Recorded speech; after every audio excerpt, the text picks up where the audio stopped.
साथियों, आप सभी को नमस्कार। एक बार फिर आप सभी का स्वागत है हमारे YouTube चैनल मैथ्स क्लास में। कक्षा 10वीं के प्रश्नों को हम हल कर रहे हैं, गणित प्रश्नों को, जिसमें अध्याय 3 एक चर का द्विघात समीकरण से प्रश्नावली 3 के प्रश्नों को हम हल कर रहे हैं। यहाँ पर अभी हम हल करने वाले हैं चौथा प्रश्न, जो कि है दो क्रमागत प्राकृत संख्याओं का गुणनफल 20 है, संख्याएं ज्ञात कीजिए। हमारा चौथा प्रश्न है। तो इसमें क्या कहा गया है, दो क्रमागत प्राकृत संख्याएं हैं। इसके पहले वाले में मतलब तीसरे प्रश्न में भी लगभग ऐसा ही प्रश्न था, उसको हमने डिटेल से समझा था। तो अभी हम क्या समझेंगे, सिंपल सी एक बात है, इसका उत्तर 4 और 5 आएगा। क्यों? 4 और 5 का गुणा करने से 20 होता है, प्लस ये क्रमागत है। क्रमागत मतलब क्रम से आता है। 4 के बाद क्या आता है? 5, 5 के बाद क्या आएगा? 6, 6 के बाद क्या आएगा? 7। मतलब क्रम से आने वाली संख्याओं को ही क्रमागत संख्या कहा जाता है। कहने का मतलब, यदि कोई संख्या a है तो इसके बाद जो संख्या आएगा उससे एक ज़्यादा होगा। जैसे कि 4 से एक ज़्यादा है 5 और 5 से एक ज़्यादा है 6। जैसे ही आगे बढ़ते जाएंगे एक एक बढ़ते जाएगा। तो उसी तरीके से a के बाद कौन सी संख्या आएगी? a+1। और इसके बाद कौन सी संख्या आएगी? a+2। तो ये क्या होता है, ऐसे ही बढ़ते जाता है।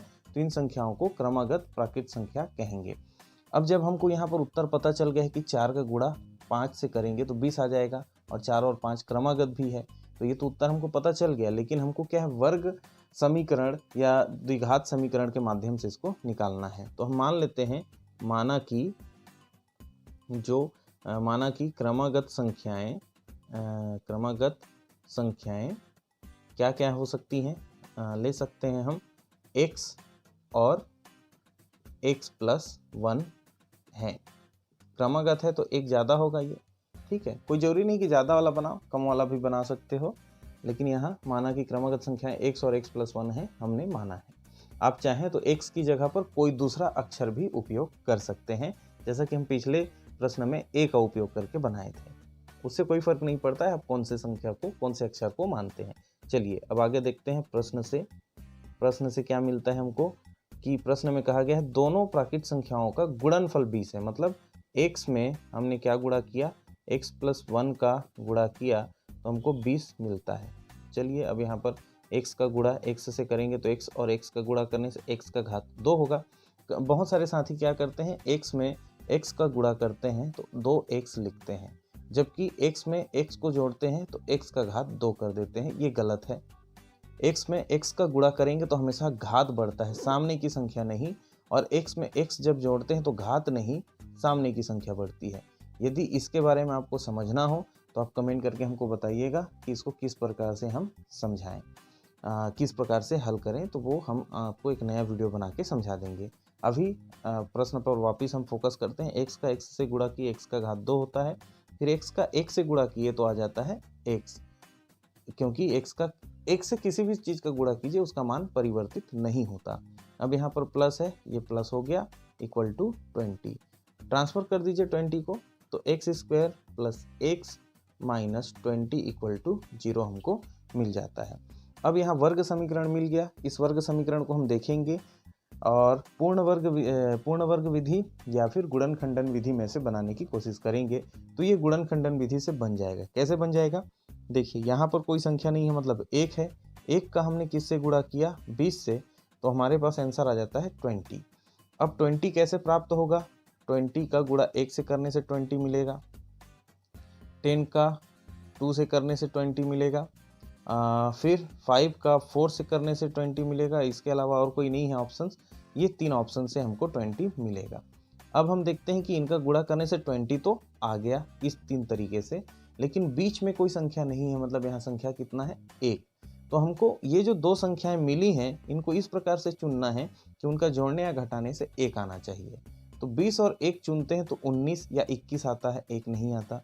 10 और 2 चुनने से भी हमको क्या मिलेगा? 12 और 8 मिलेगा, 1 नहीं मिलेगा। लेकिन 5 और 4 चुनने से क्या होता है? हमको 1 प्राप्त होता है।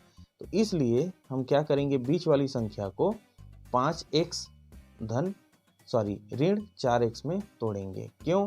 क्योंकि यहाँ पर देखिए 5 में से 4 गया, 1 आएगा, और 5 का 4 से गुणा किए 20 आएगा। अब यहाँ पर देखिए इसका और इसका हमने जोड़ी बना दिया। यहाँ पर x ही कॉमन है, x को हमने बाहर निकाला, प्लस यहाँ क्या बचा? 5 माइनस, यहाँ दोनों जगह माइनस से बाहर निकाल दिए, 4 को भी हमने बाहर निकाल दिया, तो x बचा और यहाँ पर क्या बचेगा? 5। क्यों? क्योंकि 20 को हम क्या लिख सकते हैं? 4 गुणित 5 लिख सकते हैं। यदि 4 बाहर चला गया तो क्या बचेगा, वहाँ 5 ही बचेगा ना। तो इसलिए -4x + 5 हमारे पास आंसर आता है। देखिए यहाँ का जो कोष्टक के भीतर संख्या है, यहाँ भी संख्या है, वो दोनों बराबर है। अब ध्यान दीजिएगा यहाँ प्लस है तो यहाँ भी प्लस होना चाहिए। यदि यहाँ प्लस है यहाँ माइनस है, या यहाँ माइनस यहाँ प्लस है, तो फिर ये आपका सही उत्तर नहीं है, यहाँ आपने गलत बनाया है। एक बार चेक करेंगे। लेकिन यहाँ हम देख सकते हैं दोनों बराबर आया है, इसलिए हमको चेक करने की आवश्यकता नहीं है। x + 5 को एक बार हमने लिख लिया। अब फिर क्या बचा यहाँ पर, x - 4, ये बराबर 0 है, तो ये भी बराबर 0 होगा। अब इसके बाद इसको आगे हल करेंगे दो पदों के लिए। मैंने यहाँ पर इन दोनों पदों की इस प्रकार से लिख दिया है, x + 5 x - 4 = 0। अब x + 5 को हम हल करेंगे, x + 5 = 0। तो यहाँ पर हम देखेंगे x का मान 5 इधर पक्षांतर हो जाएगा, ऋण 5 आएगा। वैसे यहाँ पर x - 4 = क्या है, 0। x का मान ज्ञात करना, इसलिए 4 को पक्षांतर करना पड़ेगा। ऋण 4 इधर पक्षांतर होकर -4 हो गया। अब ये दोनों तो उत्तर ठीक हैं, लेकिन क्या कहा गया है, यहाँ प्राकृत संख्याएं कहा गया। तो प्राकृत संख्याएं कभी भी ऋणात्मक नहीं होती। हम क्या लिखेंगे, प्राकृत संख्याएं जो होती हैं वो ऋणात्मक नहीं होती। ठीक है, प्राकृत संख्याएं 1 से स्टार्ट होकर कहाँ तक जाती है, अनंत तक, और वो ऋणात्मक नहीं होती। प्राकृत संख्याएं ऋणात्मक नहीं होती। इसलिए जो हमारे पास x का मान -5 मिला है, उसको हम क्या लिखेंगे, x = 5। तो ये हो गया पहला संख्या, और ये हो गया आपका दूसरा संख्या, जो हम पहले ही बता चुके हैं कि x मतलब x के मान जो होंगे 4 और 5 आएंगे, और उनका गुणा करने से कितना आता है, 20। तो ये आपका हो गया उत्तर। तो इस प्रकार से ही प्रश्न आएंगे, और इनको आपको ऐसे ही मान के हल करना है।